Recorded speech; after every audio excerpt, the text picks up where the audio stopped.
Jueves 11 de enero de 2018, 7:30 de la mañana, y desde la cabina de Radio Centro iniciamos esta entrevista con el prefecto Jimmy Jairala, y también saludamos a quienes se unen a través de la señal de Águila, Atalaya, Burbuja de Balsar, Calidad del Empalme, Caravana, CR Satelital, Cristal Cupido, Estrella, Forever, Huancavilca, I-99, La Prensa Sport, La Voz del Triunfo, La Voz del Milagro, Morena, Revolución, Sistema 2, Sonido X de Naranjito, Sucre, Superca 800, Teleradio Tropicana y Universal. También pueden vernos en vivo vía streaming a través de nuestro portal institucional www.guayas.gov.es y a través de la cuenta de Jimmy Jairala en Facebook. Prefecto, muchas muy gracias. Buenos días. Buen día a todos los oyentes igual. Y saludamos también a Juan Javier Benedetti y Fernando Guaya, que nos acompañan. Caballeros, muy buenos días. Perdón que nos acompañen, que estoy hablando, si es su radio, es su casa. A veces la fuerza de la costumbre. Buenos días.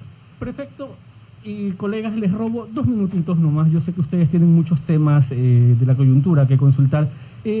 Prefecto, este día sábado se confirmó ya por fin la firma de la adjudicación del contrato para la construcción del malecón de playas. ¿En qué consiste este acto, 1? Y 2, porque ahí yo ya me desaparezco, ¿qué significa esto para playas y para la provincia? Para la provincia y para playas es un hito. Ustedes deben recordar, todos los guayasenses, que todavía disfrutamos de playas y lo seguimos eligiendo como el balneario de esta provincia, que el malecón ha sido una especie de lunar y ha impedido en buena medida el desarrollo turístico de playas. Nosotros invertimos más o menos 6 millones de dólares vía crédito del Banco del Estado en un proyecto que lo estamos ejecutando en conjunto con el municipio de Playas, que también pone una contraparte, se echó cargo del alcantarillado, por ejemplo. Y lo que vamos a hacer el sábado a las 10 de la mañana es, a mí no me gusta este tema mucho de las primeras piedras, pero esta primera piedra es diferente, porque ya vamos a firmar el contrato, es decir, en poquísimos días después ya el contratista ya va a estar trabajando en el nuevo malecón, que se extiende desde la avenida 3 de noviembre hasta el Esterillo. Va a tener áreas culturales, deportivas, piletas, patio de comidas, etcétera. Y va a ser un hermoso malecón como Playas lo merece, además con servicios básicos, ¿no? Es decir, que no pase como lo ha pasado siempre, que la primera lluvia es casi una piscina de agua dulce, el malecón, que es verdaderamente vergonzoso. Tenemos ya el compromiso del municipio de Playas, que va a ayudar en el orden para que no se constituya tampoco en una feria libre. Es decir, vamos a hacer del malecón de Playas, junto con el municipio, un lugar hermoso para los turistas, una atracción para los turistas, un lugar cómodo para los turistas, funcional. Eso es lo que vamos a hacer el día sábado en Playas. Un viejo sueño de Playas. El primer sueño, que era pesadilla primero, fue la autopista, que la entregó la prefectura. Ahora vamos al malecón. Y precisamente hace unos meses estuve por allá, prefecto, y la verdad la expectativa del sector turístico, empresarial, de los carperos, de todos, era increíblemente alta. Ya ellos están pensando en función del nuevo malecón. Va a haber una nueva estética, va a cambiar completamente. ¿Qué más se viene? Bueno, aquí ya realmente lo que se viene, porque hemos trabajado muchísimo en materia de asesorías en temas turísticos con playas, es ya un trabajo más del municipio en el ordenamiento de playas, porque es una ciudad en realidad desordenada. El crecimiento de playas ha sido desordenado. Y en eso está trabajando el municipio al mando de la doctora Miriam Lucas. Tenemos, hoy ya usted va a playas y encuentra numerosas vías asfaltadas, lo que era escaso hace años. Es decir, ya Playas está comenzando a mirar hacia su desarrollo, por fin. No nos vayamos lejos, la vía Playas Data, ahora es una vía donde se ha generado un gran crecimiento del sector de la construcción. De modo que a mí me parece que se vienen ya, ahora sí, mejores días para Playas. Colegas. Buenos días, prefecto. Juan Javier Benedetti le saluda. Su administración, más allá del malecón de Playas y lo que se está haciendo por Playas, cerró bien el año 2017. Se viene el dragado del Guayas, se viene la inauguración de al menos 3 carreteras en los próximos 40 días y buenos tiempos para la vialidad rural. Cuéntenos un poco sobre esta agenda 2018. Bueno, tuvimos una buena gestión hace pocos días cuando conseguimos que el Ministerio de Obras Públicas se comprometa a reembolsar 26 millones de dólares que corresponden a lo que invertimos en la autopista Progreso Playa. ¿Por qué la entregamos? ¿Por qué devolvimos la delegación? Porque es parte de un plan macro del ministerio que plantea pues concesionar la vía desde Progreso hasta Posorra. Es absolutamente comprensible. Si no se hubiera presentado ese pedido, nosotros habríamos continuado con la administración de la autopista. En estas circunstancias acordamos que nos devuelvan lo invertido y ese dinero lo vamos a invertir, valga la redundancia, en algunos caminos que hoy son rurales, en realidad vecinales, y los vamos a convertir en vías de segundo orden, por lo menos asfaltadas. Más allá de eso, como usted lo menciona, efectivamente tenemos ya 3 vías listas para inaugurar, 2 listas y una casi lista, que es la Isidro Ayala de las Mercedes. Está lista ya también en la fase final de señalética la Balao Tenguel. Estamos también con la vía Limoncito lista para inaugurar, lo haré el 24 si no me equivoco, que es desde la vía de la costa hasta el límite provincial con Santa Elena. Y si no me equivoco ya estamos por iniciar el acceso a Tenguel, no estoy seguro. Ya está contratado el acceso a Tenguel, que también era una obra muy reclamada. Entiendo que ya debe estar por entrar el contratista al acceso a Tenguel.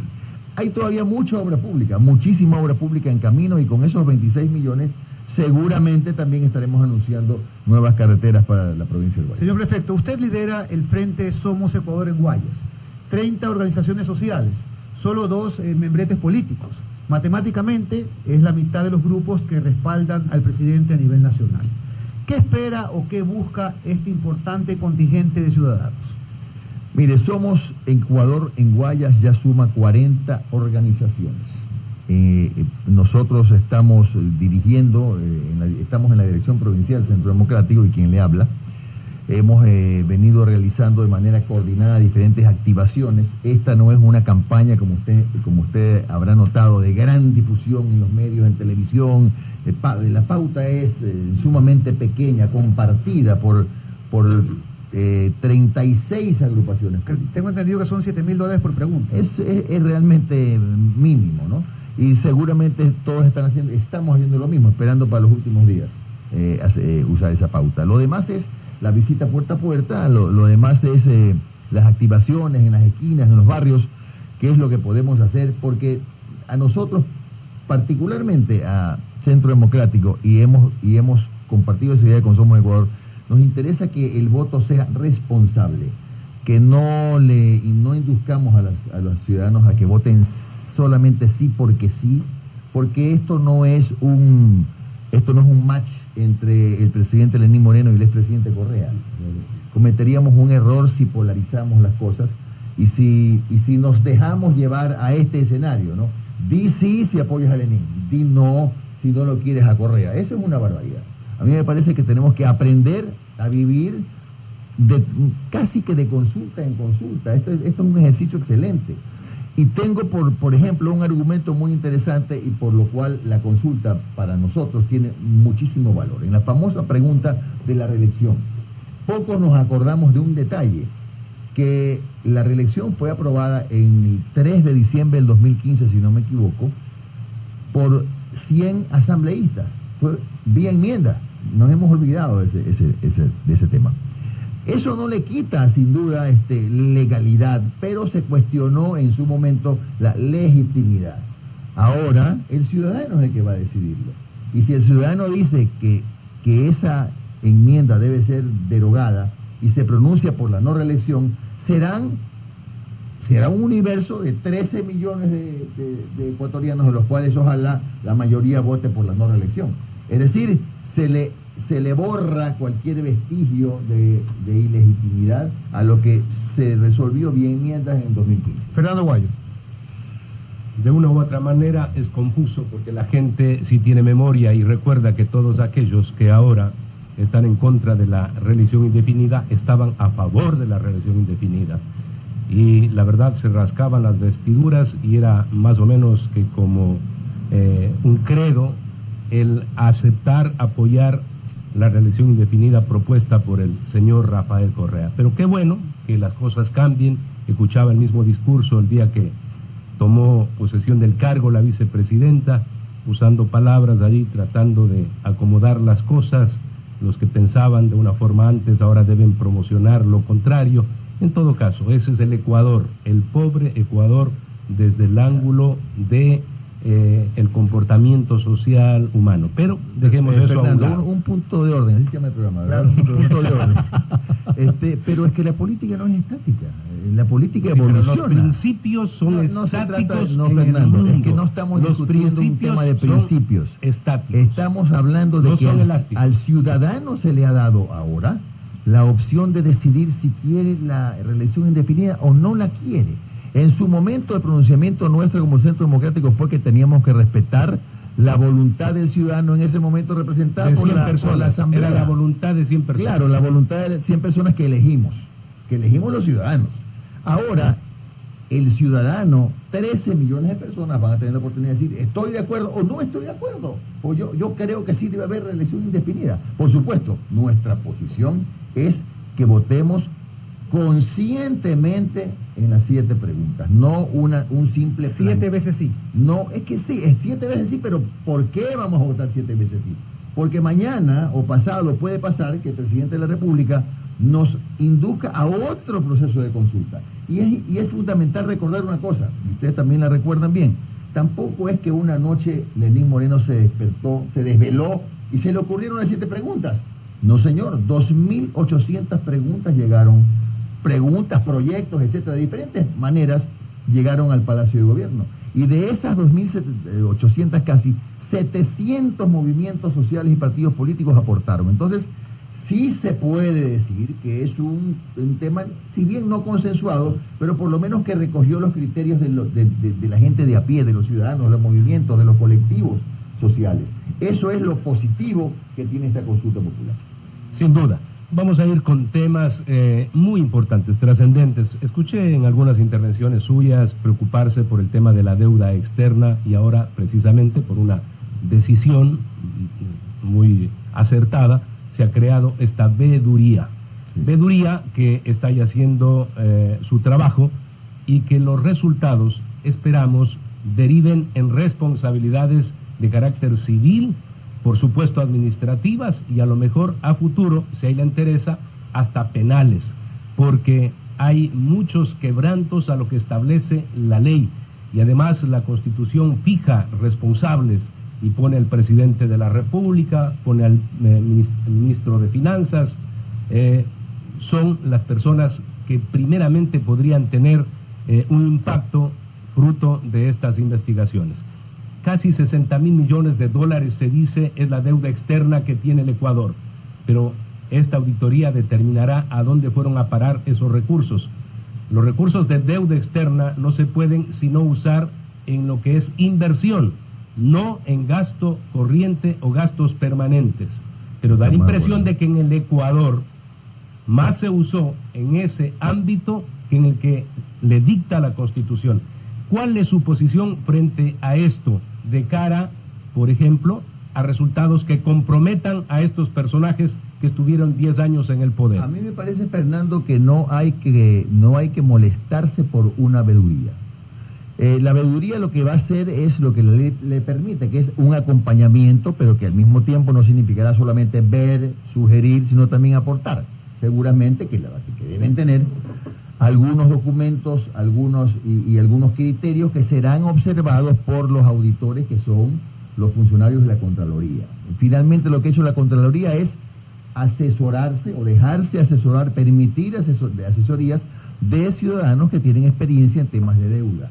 Y aquí yo dije en alguna otra emisora hace unos días que tampoco justificamos desde el Centro Democrático la crítica porque fulano, sutano o perencejo su tendencia es del centro a la derecha o son ciudadanos que colaboraron con tal o cual gobierno. El tema del manejo de deuda no cualquiera lo sabe, es muy técnico y justamente me parece que ahí están los técnicos posiblemente más calificados. Por eso es que a nadie debe sorprenderle, a mí no me sorprende. Y finalmente, si se ha manejado, vamos a poner, hablemos de supuestos no consentidos, con transparencia la deuda. Si no son 60.000, sino 37.000, eso tendrá que salir a la luz. Si no hay ningún manejo extraño de la deuda, ¿cuál es la preocupación? A mí me parece bien que esa veeduría se dé avance y aporte en la auditoría que hará la Contraloría. Ayer se presentó un foro económico de al menos 20 economistas, expertos, doctores en economía. La deuda pública, según cifras oficiales, es brutal. La mesa no solo no ha estado servida, sino ha estado empeñada. ¿Cree usted que llegó la hora de cambiar la receta? A ver, yo estoy muy conforme con lo que leí ayer en un tuit del presidente de la República, que ha dicho que ¿Lo has invitado? la próxima semana, el miércoles, va a recibirlos. A buena hora. Y que incluso está dispuesto a revisar y rectificar algunas de las medidas. A mí me parece una excelente señal, porque ustedes saben que bien pudo el presidente de la República esperar hasta después de la consulta para recibirlo. Pero lo va a recibir antes. Es decir, el presidente de la República, allí veo que no está haciendo cálculos políticos. Y a mí me parece bien esa gestión. Es más, sin saber todavía lo del presidente, yo ayer en la mañana, en una entrevista en otro medio, decía que debería recibirlos. Pero francamente pensé que eso se iba a producir después de la consulta. Me alegra más aún que sea ahora, pronto, y que siga manifestando el presidente con sus actos que es auténtica su voluntad de dialogar. Y yo tengo más o menos resumido y efectivamente, entre otras cosas, lo que el foro de economistas sugiere es cambiar las mismas políticas económicas de antes. Y yo dije que falta un elemento. El elemento fundamental es que el presidente de la República también analice cambiar su equipo económico. Porque con el mismo equipo económico, naturalmente que la fórmula va a seguir siendo posiblemente la misma. Entonces, lo más probable, me parece a mí, que puede salir de esa reunión es una revisión de la conformación de ese equipo económico, que tiene que comenzar a pensar que la opción que necesita el país es lo que, por ejemplo, está haciendo el ministro Pablo Campana, abriendo mercados, haciendo al Ecuador más competitivo, que eso es lo que necesita este país. Pero, ¿cómo lograr eficiencia en esa relación con la comunidad internacional para abrir mercados? Cuando, por ejemplo, frente a la Comunidad Europea, la Unión Europea, tomamos decisiones en contrario a lo que significan acuerdos de libre comercio y ponemos cortapisas a través de aranceles. Luego, una decisión de carácter política, como entregar una cédula de identidad a un individuo que se encuentra desde hace 5 años en la embajada en Londres, un individuo que tiene problemas judiciales, que si pone la mitad del dedo fuera de la puerta de la embajada, va a parar preso en las cárceles de Inglaterra. ¿Cómo es posible que se le entregue la cédula y, peor aún, según se conoce, querían ubicarlo como miembro de la misión diplomática? Recordemos que Assange tiene problemas con los Estados Unidos y además el gobierno ecuatoriano siempre ha argumentado de que por salvar la integridad humana de Assange, porque en cualquier momento podría ser extraditado si lo cogen hacia los Estados Unidos, es por eso que humanamente el gobierno ecuatoriano durante estos años ha tenido pues esta decisión de mantenerlo en la embajada. Yo digo, ¿cómo logramos establecer relación con los Estados Unidos en el ámbito comercial cuando le salimos con este piedrazo en la boca a los norteamericanos con la decisión de la Cancillería ecuatoriana? Bueno, eso, yo quisiera que por claro, favor, eso es algo que es lógico, claro, concreto, difícil de entender, pero allí están las decisiones equivocadas tomadas por el gobierno. No se le puede culpar a la canciller únicamente. La canciller tiene un jefe y el jefe es el que maneja la diplomacia internacional y la política internacional, o sea, el presidente Lenín Moreno. Bien, ahora puedo hablar yo, Fernando. Con todo gusto. Mira, yo hablo lo justo nada más. El tema de la cédula para el señor Assange, yo lo digo con las palabras completas, es un error. Yo, estando en mis manos, estando en mi decisión, no le habría extendido, porque esa es una mala señal. Esa es una mala señal para los mercados internacionales, para el mundo, en la diplomacia mundial. Es una mala señal. Vamos a ver qué pasa de hoy en más, después de que se ha anunciado que la Cancillería hoy o mañana va a hacer un pronunciamiento oficial. Lo que ha dicho ayer o anteayer es que no se iba a pronunciar sobre lo que dijeron especulaciones. Esperemos que haya una explicación, una justificación, y ojalá se trate de un error lo que se ha difundido en las redes sociales y en los medios de comunicación. Señor prefecto. Esperemos. Pero lo otro que decía es que más bien el Ecuador ha comenzado a dar señales positivas que no se daban antes. Y por eso es que es importante que él sí gane la consulta, porque el presidente de la República va a tener necesidad de recurrir a mecanismos que han sido vetados antes y son como, por ejemplo, tocar las puertas del Banco Mundial. O a lo mejor mejorar, valga la redundancia, mejorar las relaciones con el Fondo Monetario. Y para eso necesita un colchón de respaldo político. Y ese colchón se lo puede dar el sí en la consulta. Señor prefecto, tomando en cuenta el mal manejo económico que se realizó en la década pasada, en el anterior gobierno, ¿está de acuerdo en llamar a juicio al expresidente Correa? A ver, el juicio político hay que tomarlo con pinzas porque la Constitución dice claramente que no se puede llamar a juicio a expresidentes, ex vicepresidente, y es lo que pasó con el señor Glass. La Asamblea dejó pasar todo el tiempo que tuvo para poder llamarlo a juicio político estando en funciones. Al no estar en funciones, ¿qué es lo que ha ocurrido? La comisión ni siquiera consideró el tema. Hay quienes dicen que eso debió revisarlo el Pleno. Yo le digo, bueno, en ese supuesto no consentido, sí, que lo revise el Pleno, pero el Pleno no puede decir algo que no está en la Constitución. Tendrá que decir, efectivamente, no podemos. Entonces, estamos hablando de cosas que en este rato no son posibles para la Asamblea. Entonces, salvo que se haya generado alguna reforma que ni ustedes ni yo conozcamos, ¿no? Pero eso es inviable. Es tan inviable como lo fue, lamentablemente, por el tiempo que dejó pasar la Asamblea, el juicio político al señor Glass.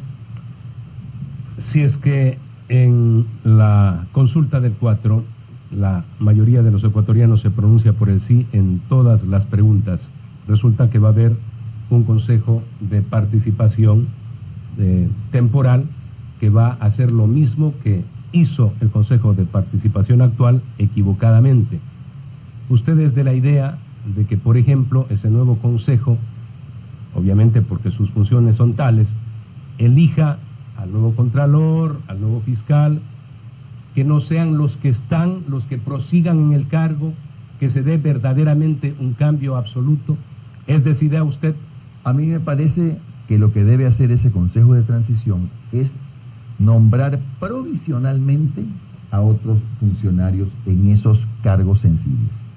Y dentro de en el transcurso del tiempo se tienen pues que hacer los nuevos concursos ya para la designación de los funcionarios que ejercerán sus cargos de acuerdo a lo que dice la ley. Pero sí no me parecería acertado que la comisión designe ya funcionarios que por los siglos de los siglos reemplacen a los que están. Me parece más bien que debería ser eso, una transición, un interinazgo, por llamarlo de alguna manera, que lo puede perfectamente hacer esa comisión, que será me parece que de 3 personas nada más. Eso sería lo más sensato. Como sensato era, y permítame retroceder a unos años, a un par de años atrás, porque hoy ya está cuestionado. Como sensato habría sido, por ejemplo, que los fondos del terremoto, como lo dijimos nosotros, los maneja un fideicomiso. Dijimos que lo debía manejar un fideicomiso público-privado, y 48 horas después esa propuesta fue calificada como de derecho. Y no lo maneja un fideicomiso público-privado. Y ve usted todos los relajos que se han armado por eso. Y nosotros, recuerdo claramente, creo que lo dijo que Avisa, lo dije, y aquí en Radio Centro, debe manejarlo para evitar esto que está pasando ahora, que incluso el Banco Central, el gobierno en su momento dispuso de $300 millones ociosos.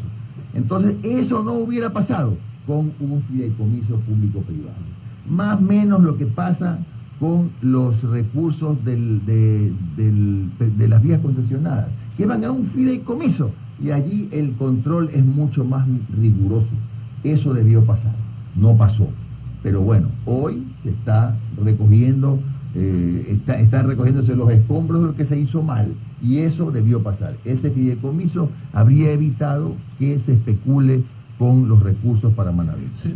Simplemente hay que actuar con lógica y con ética. Al final, pues, la gente es inteligente y sabe qué es bueno y qué es malo.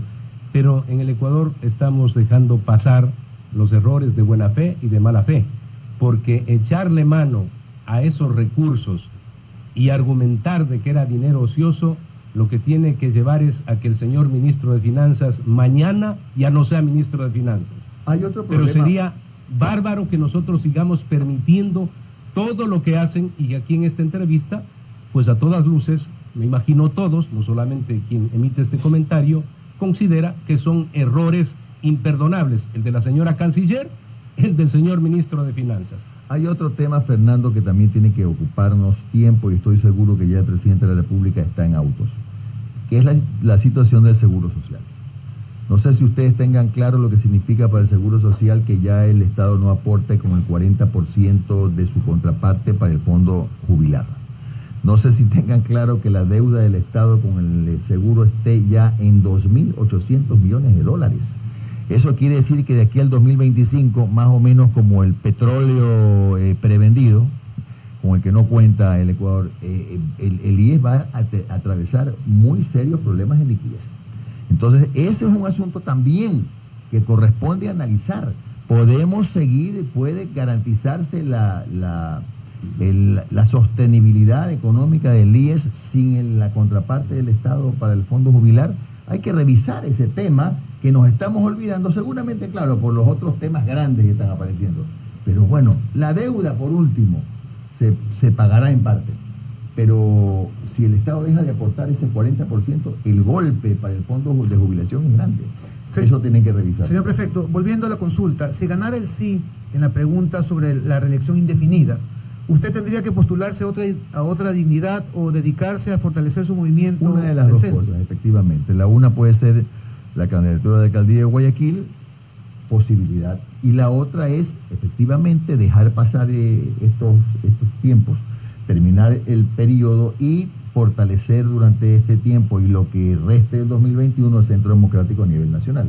Son dos opciones. No digo yo cuál va a ser, porque lo tendrá que decidir, por supuesto, hablando con quién va a ser candidato o no, la asamblea, la convención del Centro Democrático, que tendrá lugar posiblemente a fines de febrero, una vez que ya se tengan claros los resultados de la consulta, porque todos los partidos y movimientos han hecho lo mismo, todos están esperando lo mismo, ¿no? Estamos todos esperando el resultado de la consulta para tomar decisiones. ¿Tiene números acerca de la consulta? ¿Cómo va el sí, cómo va el no? En la provincia del Guayas el sí está muy sólido. Nosotros esperamos tener esta noche números nuevos que se los puedo proporcionar mañana con el mayor agrado, Juan Javier, sobre cómo está el comportamiento del sí en la provincia del Guayas. Estaba en la medición que tenemos hace 3 semanas, la pregunta que estaban, vamos a ponerlo así, con menos números buenos era la de la reelección, que tenía el 67%. Vamos a ver ahora, en esta nueva medición, cuando se han producido algunos acontecimientos, como la venida del expresidente Correa, a ver si ha pesado o no. El expresidente Correa, ¿cree usted que está haciendo campaña por el sí o por el no? Bueno, a mí me parece que no hay duda que está haciendo campaña por el no. Pero ayuda al sí. ¿Cómo? Pero ayuda al sí. ¿Usted cree que estas demandas que han sido interpuestas en los últimos días para que se fije el arraigo del expresidente, que no pueda salir del país en virtud de que lo están relacionando con muchos o varios de los hechos de corrupción que se han dado en el Ecuador, debe prosperar? Bueno, el único hecho que me parece comprobable que puede generar esta posibilidad sería que la auditoría de la deuda externa determine que efectivamente hubo un mal uso de la deuda con la autorización del presidente. Pero para eso hay que esperar que se genere pues esa auditoría. Es decir, mientras tanto, me parece que no veo las condiciones en este rato para que se dé la situación que plantea Fernando. Ya que hablamos del sí y del no, Jorge Yunda le dijo primero que sí y después le dijo que no. Así es. Tal parece que el loro mero prefirió seguir siendo verde, o tal vez le apretaron las plumas. Bueno, los loros son ¿Qué pasó verdes en esta miniserie de Hola y Adiós? Hola y Adiós se llama así. Con Jorge el tema fue cerrado, como decimos en Guayaquil, oleado y sacramentado en la mañana, pero hay que entender que así es la política, desgraciadamente, en todas partes del mundo. Debe haber recibido numerosas presiones durante el día. Y en la noche ya subió 2 tweets donde daba a entender que fue un malentendido. No, fue un bien entendido. Iba a ser el director del Centro Democrático. Sí, incluso ya hoy, a esta hora, yo iba a dejar pregrabada mi entrevista con ustedes porque tenía un acto político justamente con él en Quito. Pero bueno, mire, para mí eso ya es periódico de ayer, ya pasó. Yo en política considero que una de las pocas cosas que le quedan a los que nos preciamos hacer una política sana es la palabra. Y yo mis cosas las sé yo con la palabra. Para mí, a mí no me firme nada en política. A mí deme su palabra. Para mí la palabra vale. Es un capital en política casi inexistente, pero para mí vale. Faltó a su palabra, ya está, ya pasó. Eso no tiene por qué perturbarnos tampoco. Estamos buscando otras opciones. Tengo una pregunta del público. ¿Debería haber un mecanismo para censurar y castigar los malos manejos económicos, así como se lo hacen en empresas privadas y en otros gobiernos? ¿Qué podría usted sugerir? Bueno, los mecanismos son los judiciales, los hay. Es una pregunta, tal vez faltó alguna precisión en la pregunta de la persona que escribe, pero a mí estamos hablando de llamar a juicio bueno, al expresidente Correa. En este caso, si así fuera, tendría que producirse una reforma constitucional. No creo que estemos ya para otra asamblea constituyente, pero no sé si a lo mejor, no lo sé, si por la vía de una enmienda se puede corregir este tema, que por ejemplo, hasta tantos años después del ejercicio de su cargo puede someterse a juicio político a un expresidente o un exvicepresidente. Lo que pasa es que si no lo dice en la ley, pues simplemente no se puede aplicar. Fernando, pregunta final. Me parece que ya hemos concluido. Sí, exactamente, llegamos ya a las 8 de la mañana. Agradecemos a Radio Centro por esta entrevista y nos veremos en una próxima ocasión.